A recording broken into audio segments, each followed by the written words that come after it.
Our phones are now the centre of our lives. They track our every move, our every call. Police emergency. And for police, they have become the key to solving crimes. This series is about the unique calls that cracked open Australia's most shocking murder cases. It's taking a sinister turn.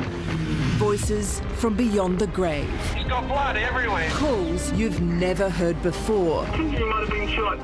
The amazing stories of how today's telephone calls brought Australia's most horrific murderers to justice. It's horrible.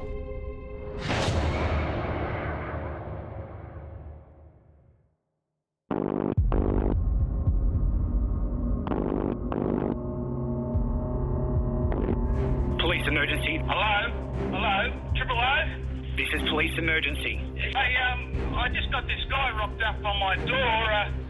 He's got blood everywhere. Fair income. They say love makes us do crazy things. She told us she met this guy and she thought he was nice. But in far north Queensland, it's astonishing what one sick mind is prepared to do to feed an obsession. He was trying to think which child he could take out. Tonight, the calculating, cold-blooded murder of Gabe Meyer. We all just loved him so much. His brothers and sisters adored him. A much-loved son and schoolboy with not a single enemy. It was one of the most difficult tasks I'd ever done in my life. Who became the target of a deranged mind. They said the body of a young boy had been found. And the 5 key phone calls Ring the police, ring the police. This bloke's trying to kill me. that led detectives to the killer with a deadly desire. We know that he will kill again. On release, it's just a matter of time. I saw something on my walk last night and smelled something really bad. It does smell like a dead pig. I just hope it's a dead pig.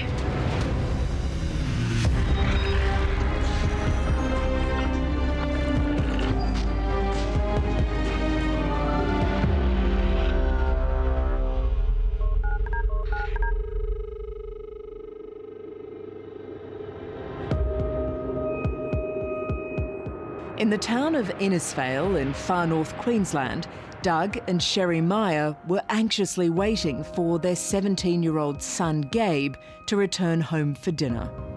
So it was school holidays. He was getting ready to start grade 12. He was a responsible kid that would always let us know wherever he was. When he didn't come home by about 7:30, 8 o'clock, we'd already had dinner, and I just thought, wow, this is really strange. Gabe had never done anything like that before. And as it got dark, we started getting a little nervous about it. We didn't want to panic. We did try to lie down, and I was kind of up and down through the night, checking his bed, seeing if he'd come in, and I didn't hear him.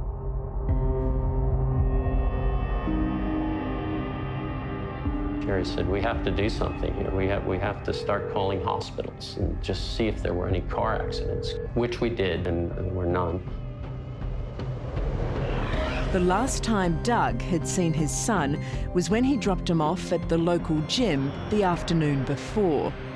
Gabe's gym buddy, Damon Kalanka, was there at the time. As soon as first light came, we were getting more and more anxious. So we drove over to Kalanka's house. I thought it might not be a bad idea to find out if he knew anything. And I go, Gabe didn't get home last night. Do you know anything about this? He goes, he was here last night, and when he left, it was about dark. He told me he was going to go over to the pontoon. I think he was going swimming. That was something I knew he wouldn't do, especially at dark. So Damon and Doug headed there immediately. So we went to the pontoon. There was nothing there. There was absolutely nothing around, none of Gabe's belongings or anything there. So I told him, I said, look, I think I need to go talk to the police. That's when it all started. 18 months before Gabe disappeared, Doug Meyer, a boat builder, moved his young family to Innisfail from Miami, Florida, in pursuit of a quieter life. We managed to buy a house on the river How nice can it be? Great Barrier Reef just offshore. Magic place. 1,600 kilometres from Brisbane, Innisfail was an idyllic spot for Gabe and his 5 siblings to grow up. Gabe loved his family, and they all just loved him so much. His brothers and sisters adored him. Especially his older sister, Fawn. They were inseparable. He was kind of the instigator for our family, kept life for us exciting, and sorry. When Doug reported his son missing, the police honed in on the last person to see Gabe before he disappeared. I was working that morning with 2 other detectives when the initial missing person report came in. When Doug told us about seeing Damon Kalanka that morning, we immediately had concerns. The name Kalanka rang alarm bells for the police. The last time they'd heard his name had been 14 months earlier, when they'd received a call from a local farmer. I just got this guy rocked up on my door. He's got blood everywhere. Fair dinkum. I received a phone call at the office from Uniform Police. I then immediately went out there. He's got a knife. He's claiming someone's trying to kill him. I spoke to the victim, a fellow by the name of Paul Malik, and he had the look of death in his eyes. The attacker was Damon Kalanka.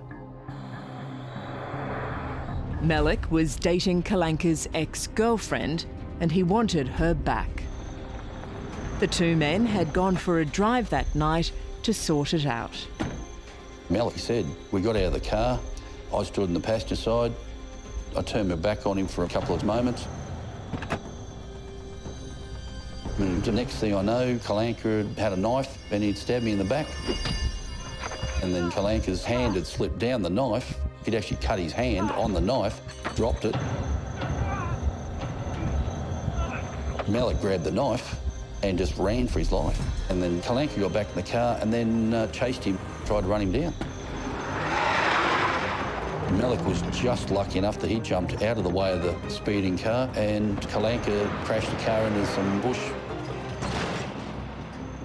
And that's when Malik then ran to the farmhouse nearby and told them, ring the police, you know, this bloke's trying to kill me. There's a lot of blood. Can you get the guys out quick? He's not looking good. After investigating the incident, charged Kalanka with attempted murder.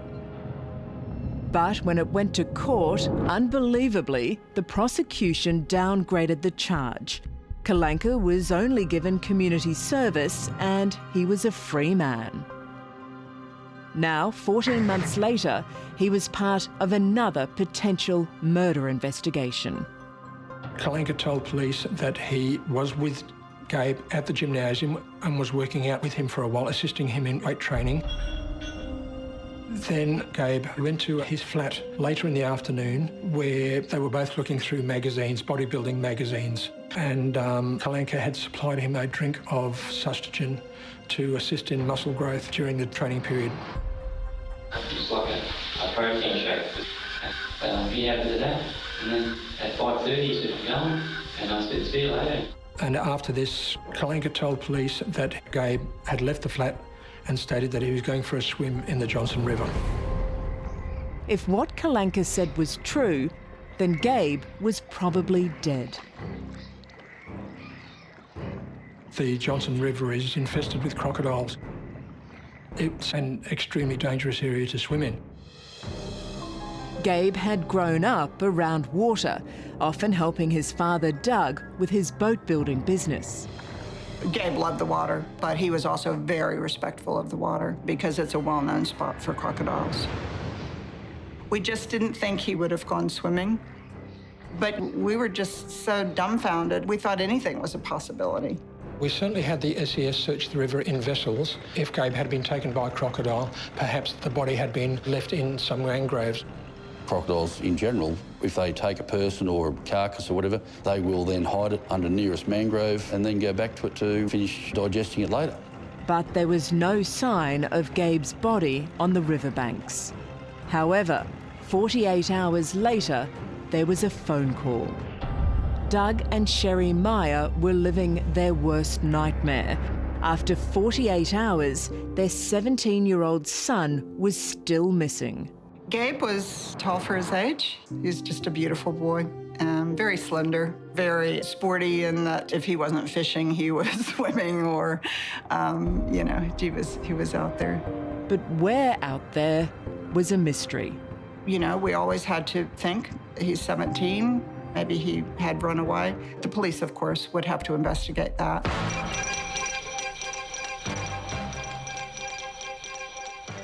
We'd just like to tell him that we love him, and we just we just want him to let us know if he's safe. Give us a call, no matter what. We really love him. We love you, Gabe. The response from the public was huge. There were different phone calls coming through on many sightings in Cairns, possible sightings at the Gold Coast. But one phone call in particular brought the investigation back to the crocodile-infested river. Yeah, so my boyfriend and I went down to the pontoon recently, and I did see some stuff down there. There was some shoes, definitely a bag, and possibly a towel. The description given sounded like they were Gabe's. They then threw them into the river. I'm really sorry. That action frustrated the police. But they learned from the caller that those items were seen on the 12th of January, the exact same night that Gabe disappeared. The police rang and we were told they had been by the pontoon, which is where Kalanka had said Gabe would have gone swimming. We were still really dubious that he did go swimming, but we did have to consider it. We decided to have a search of the actual river itself. We did this in case Gabe was silly enough to go for a swim and had been taken by a crocodile. And the only way we could do this properly was to utilise police divers. The Johnston River was so dangerous that police had to set off explosives to scare off any man-eating crocs before the divers could go in.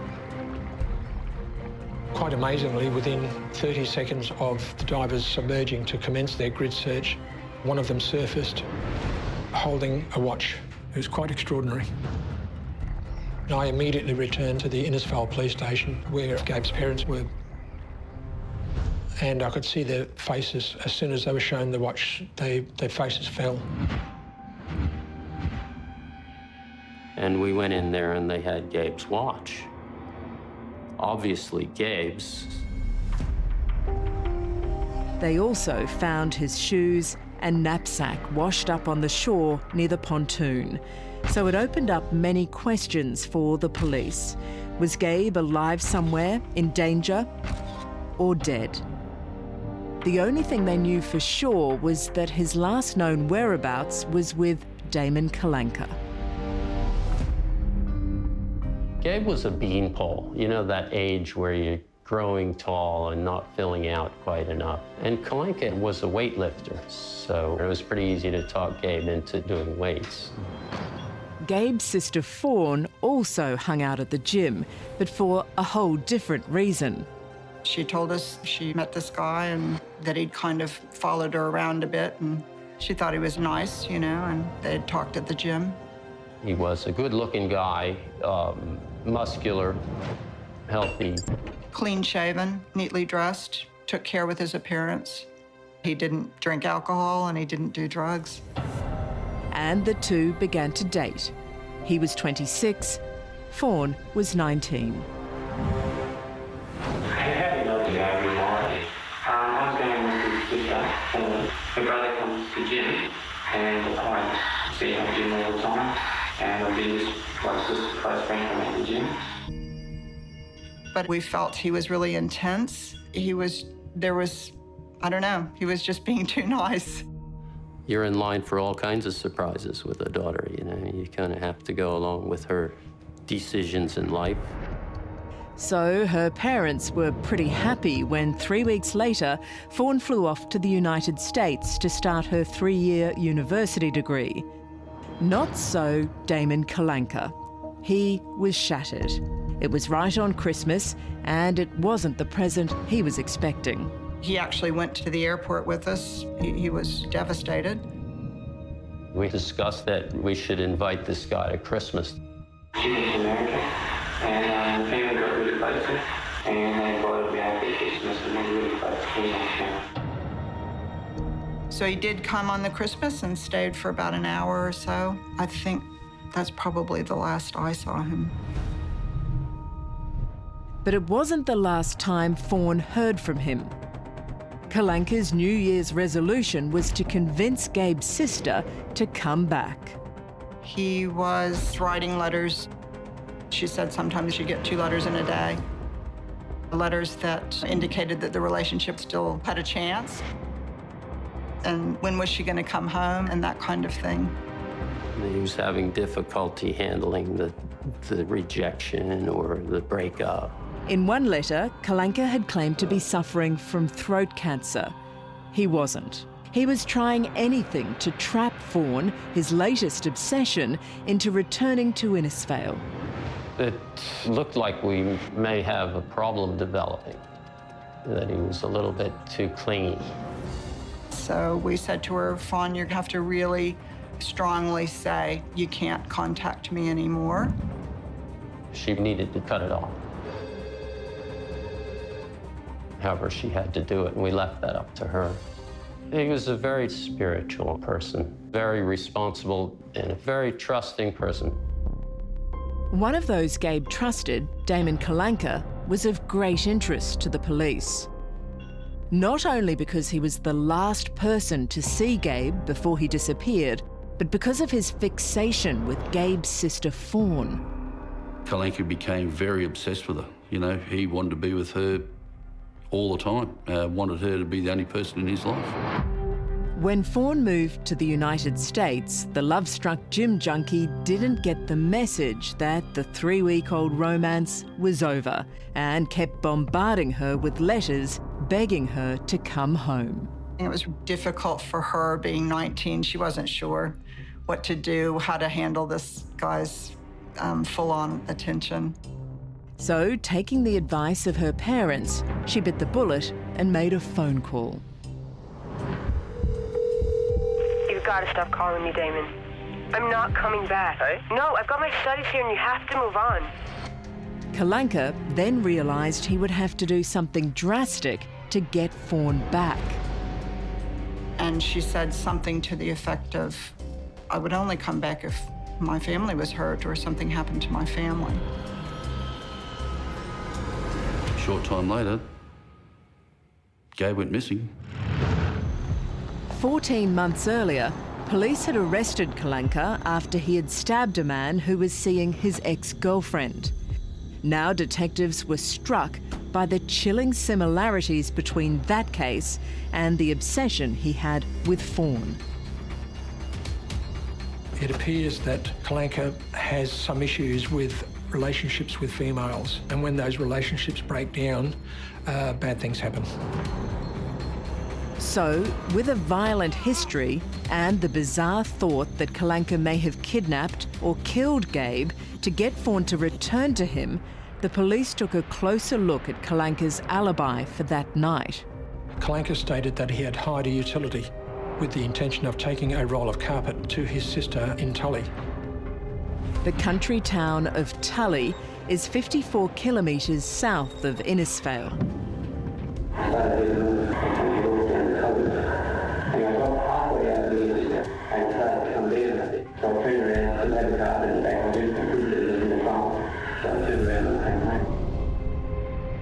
The first thing we did was to seize the rented ute and the carpet. Police immediately thought that was rather odd because the carpet was old, certainly not something you would give as a gift to somebody. It was rather deteriorated and dirty. But the story was corroborated by one of Kalanka's neighbours. Mr. Narinder Singh was interviewed and stated that he saw Kalanka loading a roll of carpet into the rear of the utility. At that time, Narinder asked for a lift down to the pub so he could cash a paycheck. So Kalanka did that, And Narendra did tell police that Kalanka stated that he was driving to Tully to see his sister. However, after driving the exact same distance that Kalanka claimed he had, it just didn't add up.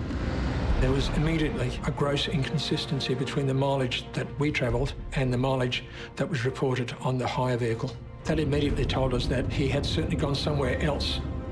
But establishing where he went and if Gabe's body was there was proving difficult. Then a phone call came through that suggested the answer, and surprisingly, it was from a 15-year-old friend of Kalanka's. Hi, yeah, this is James Potter.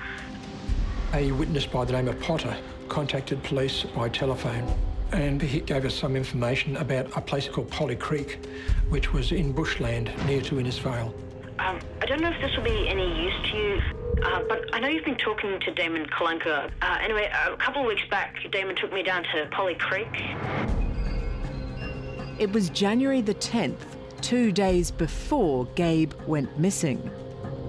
This young lad, he had travelled to Polly Creek with Kalanka, and Kalanka had marked a trail leading into this bushland with 2 cross sticks, like an X, to mark the spot. And he said he was going to remember the spot. It's pretty weird at the time. Is there anything else that you can tell me? A little while later, Damon asked if he could borrow a shovel.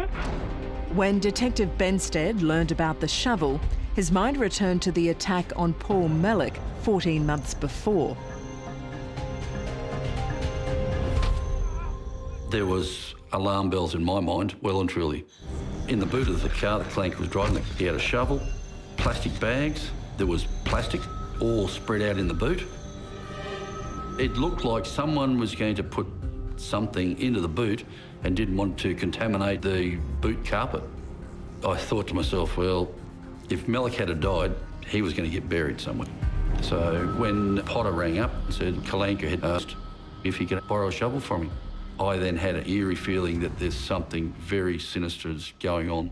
We identified the cross sticks, and then we walked into the bush area approximately 30 metres from the trail, where police located a large mound of palm fronds. We removed the palm fronds and located a hole in the ground.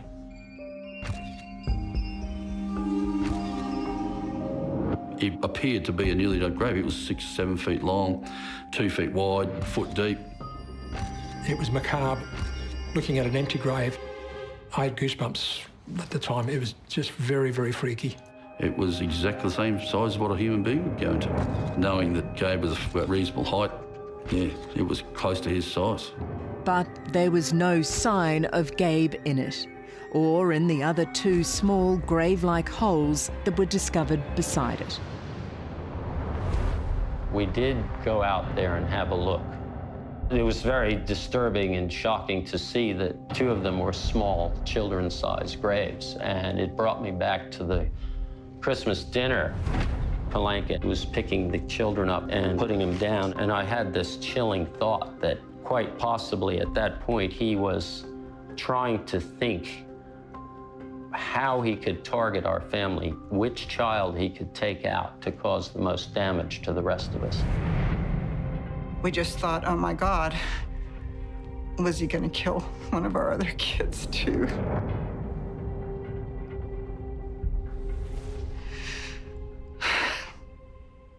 It was horrible. So, not knowing if Gabe was still alive or had been murdered and buried elsewhere, the police decided to use his twisted fixation with Fawn to their advantage. They asked her to play a cat and mouse game with her ex-boyfriend. One of the avenues of investigation that we used was what's called a pretext phone call. We'd contacted Fawn in America with the intention of her ringing Kalanka and raising the issue of Gabriel being missing, with the hope that Kalanka would tell Fawn some information that we did not have. We were really scared for Fawn. She was just a beautiful young girl, and we just knew how devastating this all was for her. We didn't even want to ask her, but Fawn wanted to do it. So Fawn rang Kalanka from Miami and the police recorded it. What's going on over there? They're putting me through the ringer over here. The way I feel at the moment, I feel really depressed. The problem was we didn't know where Gabe was, and we were really frightened that if we pushed him too far, he might kill Gabe if Gabe was alive. My parents are too upset to talk, and I'm just thinking, you know, I wouldn't go back there till I wouldn't go back there till I had proof that he didn't run away. I think Fawn was really trying to put a bit of pressure on him to say something. Stay there until they find, like, you know, him dead, or you know, if he's been murdered or whatever. The point of it is, don't come back. You know, he'll turn up. He will. Don't worry. Yeah, I hope so. She just tried in her own way to get him to think, well, she'll come home if I give her something, but he didn't.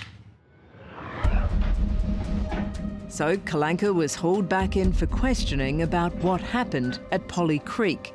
But he was as cool could be. You know he had a couple of bottle James. Yes, I did.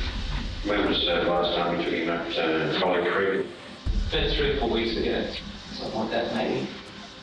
Well, have you been back there since time we went up with Polly? No.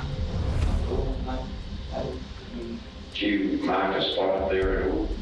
I put a thing there so I don't remember where to go there again, because I put 2 pieces of wood, but that was about it. When asked, Kalanka didn't deny digging the holes at Polly Creek. I supposedly trying to go some marijuana for myself to sell for my own use, not my use, but to get some money together. I planted that off there 6 foot long, 7 foot long, that I know about 2 feet deep. To say that it could be used for growing marijuana was just farcical.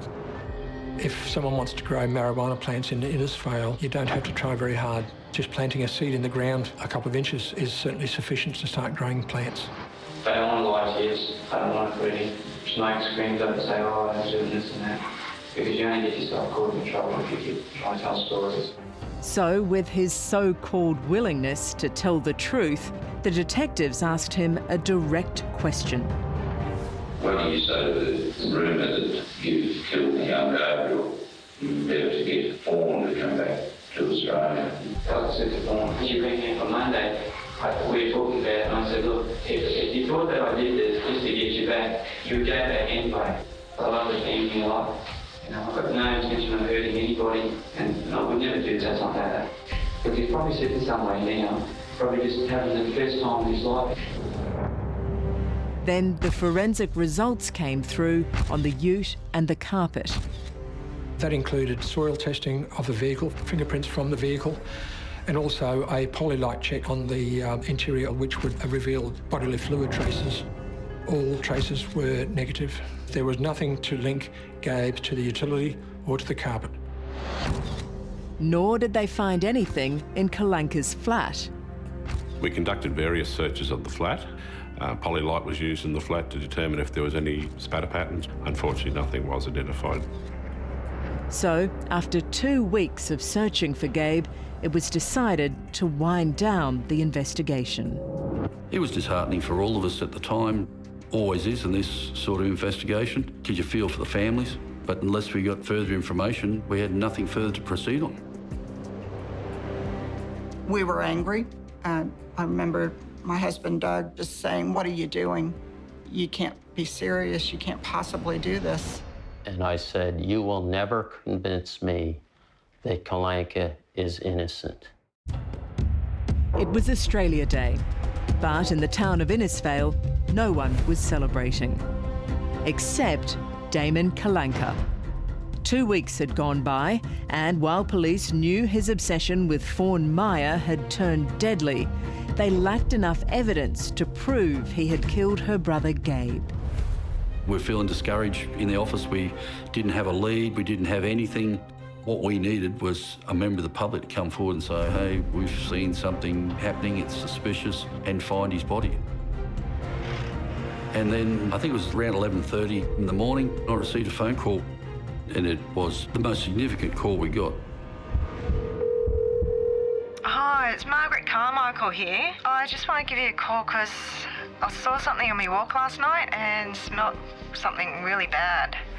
And she told me there was a possible grave on the creek bank near where she lived. It does smell like a dead pig. I just hope it's a dead pig. It wasn't outright elation, but it was, okay, we've got to do this, let's go down there. When Mrs. Carmichael told police her address, they realised this was the missing piece of the puzzle. I'm in one of the game barracks on the farm. Ours is the first lot, and the second barracks, Frank Kalanka's. His parents resided in a small house immediately beside Mrs. Carmichael, so he was raised in that area. He knew that area like the back of his hand. He wandered around there. He had knowledge of the area. The family home at Martyville was only 12 kilometres from Damon's flat in Innisfail, the last place Gabe had been seen alive. So he took us to this where it was, and this area was covered up in small broken off tree branches and bush, and there was lots of flies over it. And it appeared to be a shallow grave. The police then carefully began to dig. Moments later, their worst fears were realised. It was a young man, and he was wrapped in a blanket with a red and white rope. There was little doubt that this, sadly, was the body of the missing 17-year-old Gabe Meyer. I can still remember it as if it was yesterday.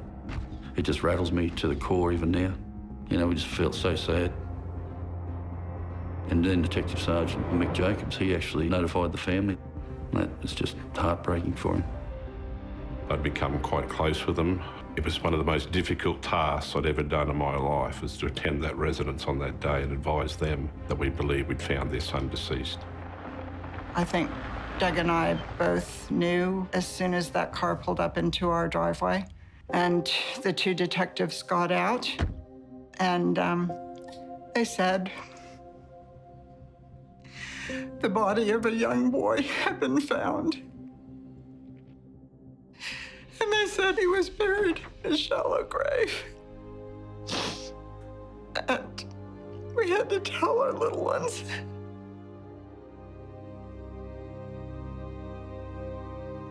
And Fawn, she lost a real friend. Somebody who she's shared all her childhood with.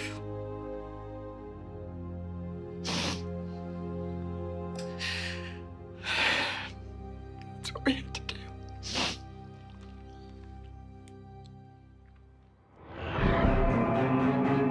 Back at Martyville, Margaret Carmichael had seen something else that supported the notion that Kalanka was the cold-blooded killer police had long suspected him to be. The day before, on the 25th of January, she saw Kalanka positively identify him as Damon Kalanka riding a girl's pink push bike from down that area on the cane farm. Mrs. Carmichael had already walked past the grave site that morning when she saw Kalanka heading down the trail towards that area. When she returned home that evening, she noticed the mound had changed. The mound of dirt appeared to have more leaves placed over it since she initially saw it, which would be interpreted as further attempts to conceal the mound. This sighting of Kalanka confirmed what the police already knew. But detectives still needed concrete evidence, and they needed to determine how Gabe had been murdered. There was absolutely no signs whatsoever of any forced trauma, stab wounds, or anything else. Nothing whatsoever. And that puzzled the investigators greatly as to what had happened.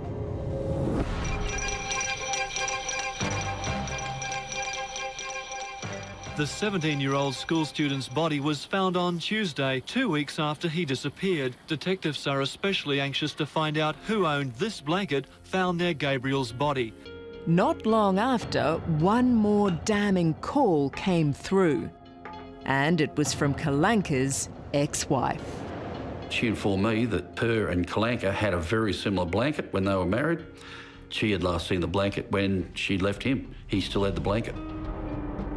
Then there was the rope that had tied Gabe's wrists and ankles.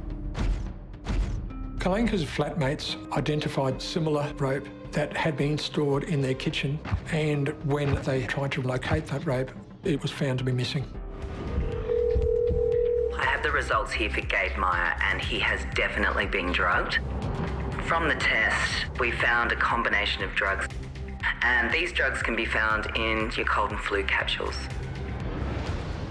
Experts told us that due to the concentrations of chemicals in the blood, Gabe would be unconscious or deceased shortly after taking that amount of drugs. Police then remembered Kalanka's first interview. They were promising the stuff. It's like a protein shake.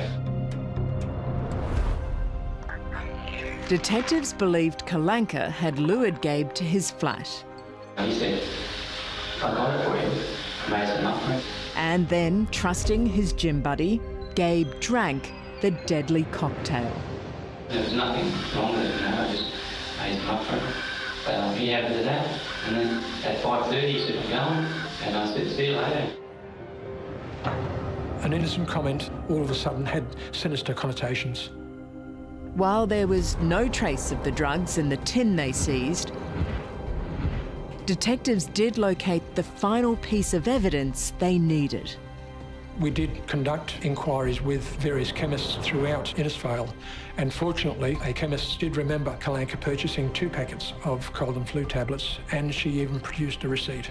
The receipt not only showed the purchaser's name as D. Kalanka, but the date was startling to the detectives. It was the 6th of January, the day after Fawn had broken off her relationship with Kalanka. I'm not coming back. You have to move on. The only way to come back to Innisfail is if my family was hurt, if something happened to my family. It was like a switch was flipped. I think he needed to have a relationship, and when that relationship was denied him, he became angry and full of rage. And I think as soon as he knew that the relationship wouldn't go ahead, he started to plan Gabe's death. That receipt certainly provided us with enough evidence to implicate Kalanka in this murder. And the decision was made to arrest Kalanka. And when I arrested him, it was as if I invited him out to go for coffee. He was very nonplussed, extremely calm, no tears, no emotion shown whatsoever. I immediately said that I'm looking at a total sociopath here. This guy just does not care. He just gave Gabe no chance. He just literally was going to kill him, and he did. But in killing Gabe, Kalanka slipped up and had to make a split-second decision. Police believed his original plan was to take a drowsy Gabe to Polly Creek. I believe what actually happened is that Kalanka overdid the dosage of cold and flu tablets, and he had an unconscious or dead body on his hands, and he had to make alternate arrangements. In that moment, he chose the place he knew best, the spot where he grew up. I just want to give you a call because I saw something on my walk last night and smelt something really bad. Before that call, detectives were at a loss to nab Kalanka. We did not have enough evidence at that time, and because of her sighting and her call to police, it led us to a successful arrest. Kalanka was sentenced to life imprisonment with a non-parole period of 13 years. Every year since then, he's been able to apply for parole. Each time we plead with the parole board and try to point out what we know, which is that he will kill again on release. It's just a matter of time. Damon Kalanka is a calculating, cold-hearted, conniving human being. And honestly should never be released. Period. Ever.